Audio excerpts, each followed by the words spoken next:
샬롬.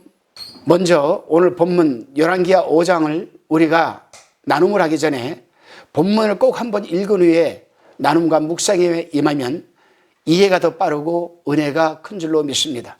오늘은 열왕기하 5장 1절로 27절 말씀, 문둥병을 고침받은 나아만이라는 주제를 가지고 말씀을 나누도록 하겠습니다. 열왕기하 5장은 엘리사의 등극 후 9번째 기적으로 아람 왕의 군대 장군 이 나아만 문둥병을 고쳐주는 내용이 상세히 기록되어 있습니다. 본문 1절을 보면은 나아만 장군은 아람 왕으로부터 크고 존귀한 자라 할 만큼 초계를 받고 있는 큰 용사이지만 문둥병자라고 기록하고 있습니다.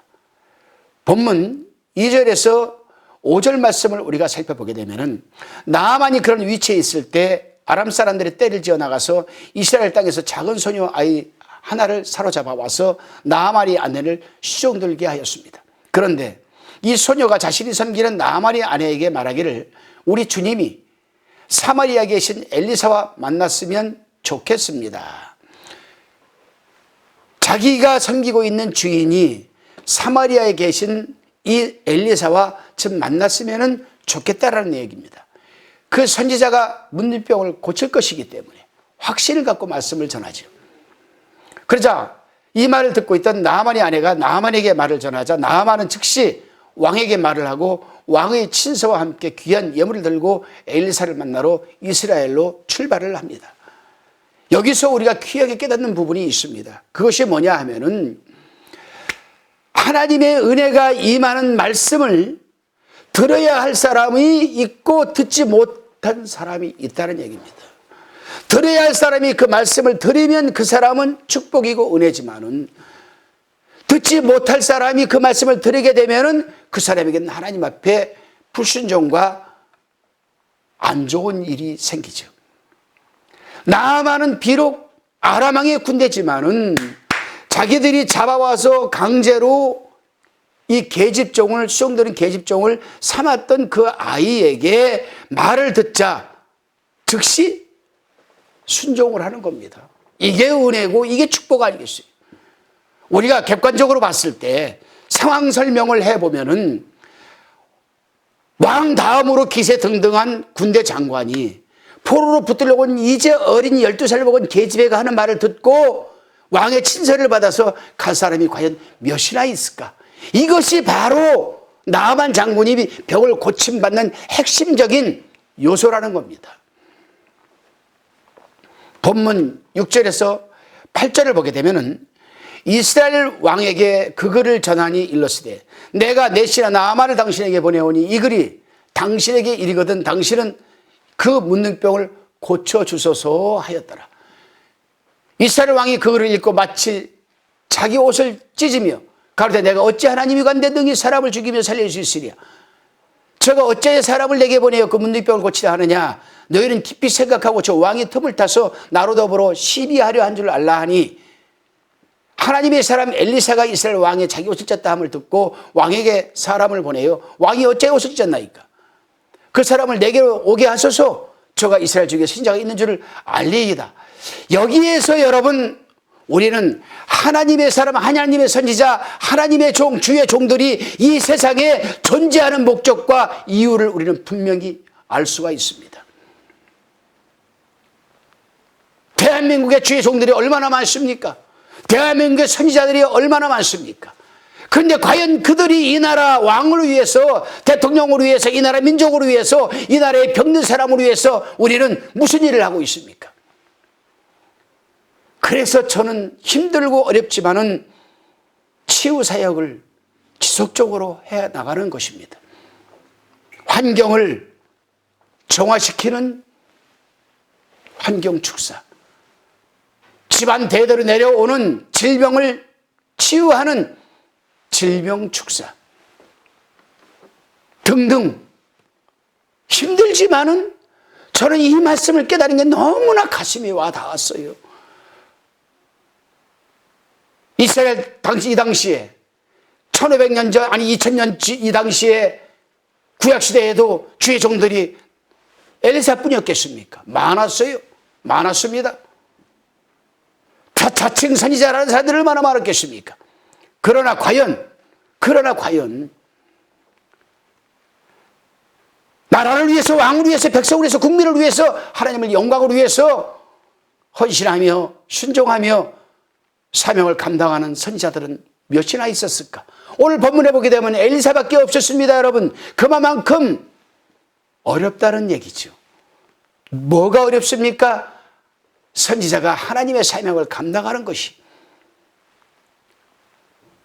그래요, 여러분.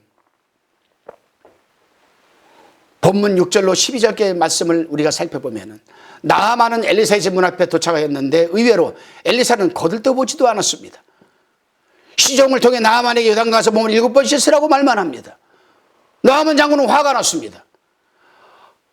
아니, 내가 나아만 장군의 군대 장관 제2인자인데 일개 선지자가 내가 그 먼 곳에 예물을 싣고 타고 왔는데 나와보지도 않고 얼굴 내비치지도 않고 요단강 가서 7번 몸만 담궈라.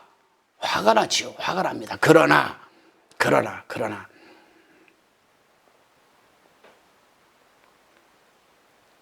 도리상 당연히 엘리사가 나와서 영접하고, 아, 군대장관 나아만 장관님 오셨습니까? 네, 죄송하지만 오던 길로 다시 돌아가서 요단강 가서 몸을 7번 씻고 올라오십시오. 아, 이렇게 해야 되는데 쳐다보지도 않았어요. 발을 내리고 쳐다보지도 않고 7번 요단강 가서 몸을 해라. 시족에게 시켜서 그렇게 했습니다. 당연히 화가 나겠죠. 당연히 화가 나. 그래서 나아만 장관도 인간인지라 화가 났습니다.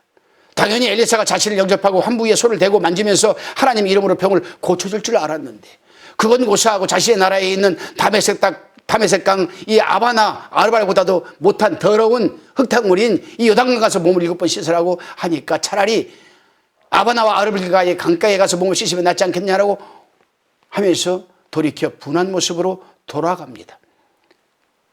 그러한 상황에서 나아만의 종들이 만일 선지자가 당신에게 큰 일을 하라고 했으면 했을 것이 아닙니까? 하물며 몸만 씻으면 된다고 하는데 왜 그것을 하지 못하냐라고 권면을 하자 나아만은 결국 요단강에 내려가서 그대로 향하여 깨끗하게 고침을 받게 됩니다. 여기서도 우리는 그래요, 몇 가지 생각해 볼 부분이 있습니다. 먼저는 나아만이 병을 고치심 받을 수 있도록 정보를 제공한 게즈바이에 관한 깨달음입니다. 본문에 등장하는 어린 게즈바이는 12살 정도 아이를 말합니다. 그런데 이 아이가 강제로 붙들려 와서 종살이를 하고 있었습니다. 그런데 이 아이는 강제로 붙들려 와서도 불만과 불평을 하지 않고 최선을 다해서 나아만 부부를 섬기면서 인정을 받고 있었다는 부분입니다. 어떻게 해요? 바로 신앙적으로. 그렇기 때문에 너무도 열심히 성실하게 그 나아만 장군과 부인을 신앙적으로 섬겨, 신앙적인 모습을, 믿음을 생활하는 모습을 보이면서 섬겼기 때문에 그 아이가 한 말을 신뢰할 수 있었다는 얘기입니다. 오늘날 성도들은 목사가 말을 해도 믿지를 않아요. 불순종합니다. 왜요? 그 목사가 신뢰할 만한 일을 하지 않기 때문에, 신뢰감을 주지 못하기 때문에. 그리고 이 아이의 인정받는 성실한 태도에 대해서 한번 살펴볼 필요가 있습니다. 만일 이 아이가 성실하지 않고 나아만 주모에게 인정과 신뢰를 받지 못하였다면 나아만의 아내가 나아만 장군 그 아이의 말을 전했을까? 그렇습니다, 여러분. 우리는 어떠한 환경 속에서도 주위 사람들에게 인정받는 성실한 그리스도인이 되어야 한다는 사실입니다. 왜냐하면 그로 인하여 나아만 같은 사람들이 구원받고 고침받을 수 있기 때문이 아니겠습니까?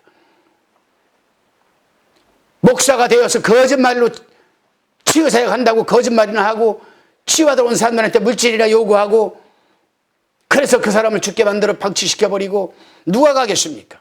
누가 그 말을 듣겠습니까? 뿐만 아닙니다. 두 번째로 우리는 엘리사의 생각과 나아만 장군의 태도입니다. 한번 생각해 봐야죠. 당시 엘리사는 나아만 장군이 병을 고침받으려고 말에서 내려와서 옷을 벗고 맨몸으로 요단강에 들어가라는 주문이었습니다. 말에서 내려와 옷을 벗으라는 것은 높은 위치와 어깨의 계급장을 내려놓으라는 것과 같은 말 아니겠습니까? 즉 겸손과 순종을 요구하는 것이었습니다. 그렇습니다. 나아만처럼 높은 위치에 있는 교만한 사람이 자신의 부하들과 종들 앞에서 옷을 벗고 요단강에 들어가는 것은 어찌 보면 수치스러울 수도 있습니다. 그러나 우리가 분명히 알아야 할 것은 우리가 고침받거나 구원받기 위해서는 모든 것을 십자가 아래 내려놓고 겸손하게 순종할 때에 십자가의 치유의 은혜가 우리는 이루어지는 것임을 잊지 말아야 합니다. 다음으로는 엘리사가 나만 장군에게 주문한 것은 요단강의 몸을 7번 잠기라는 것이었습니다. 여기서 7은 영적으로 하나님의 완전수를 의미합니다. 다시 말하면 환부가 완전하게 고칠 때까지 계속 물속에 앉았다 일어섰다 앉았다 일어섰다를 반복하는 것입니다. 이것은 인내와 믿음을 요구하는 것입니다. 결국 나아만은 그대로 하여 깨끗하게 고침을 받았습니다. 혹시라도 우리 주변에 지병으로 고통받는 사람들이 있습니까? 그렇다면 그들 또한 겸손한 마음과 순종하는 믿음으로 십자가를 바라보시기를 바랍니다. 왜요? 우리 주님은 우리의 질병과 고통을 우리 대신 짊어지시고 우리 대신 치리 채찍을 맞으시고 머리부터 발끝까지 피를 흘리시면서 우리의 나음을 위해서 돌아가셨습니다. 이 내용이 분명히 이사야서 53장 4절로 5절에 기록되어 있습니다. 오늘 하루도 여러분, 우리 주 예수 그리스도의 십자가의 은혜와 치유가 하루를 시작하는 여러분과 함께 임하시기를 주님의 이름으로 축원합니다. 기도하시겠습니다. 주님, 우리는 고침받은 것이 너무나 많음에도 불구하고 고침을 받지 못하고 우리는 있습니다. 왜요? 불순종 때문이라 생각을 합니다. 그리고 고침받지 못하는 이유 또한 우리의 높아짐과 교만과 불순종 때문에 믿음이 없어서임을 잘 알고 있습니다. 우리는 붙들어 주시고 겸손하게 낮을 수 있도록 인도하여 주시고 절대 순종적인 믿음을 허락하여 주셔서 우리의 크고 작은 문제와 질병들을 깨끗하게 치유받게 하여 주옵소서. 감사드렸고 예수 그리스도의 이름으로 기도드리옵나이다. 아멘.